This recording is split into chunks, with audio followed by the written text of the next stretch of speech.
జై శ్రీరామ్. అందరికీ నమస్కారం. జూన్ 27వ తేదీన మిథున రాశి వారికి ఏం జరుగుతుందో ఈ వీడియోలో తెలుసుకుందాం. ముందుగా ఈ ఛానల్ని లైక్ చేయండి, షేర్ చేయండి, సబ్స్క్రైబ్ చేసుకోండి.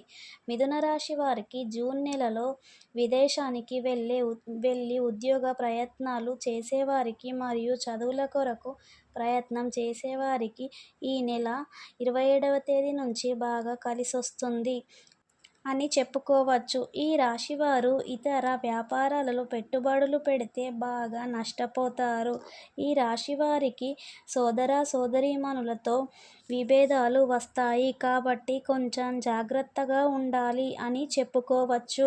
మీరు ఎవరితో అయినా చాలా జాగ్రత్తగా మాట్లాడాల్సి వస్తుంది. ఈ రాశివారు సింధూర గణపతిని లేదా ఆంజనేయ స్వామిని దర్శించుకోవడం వలన మీకు కొంతవరకు మంచి జరుగుతుంది అని చెప్పుకోవచ్చు.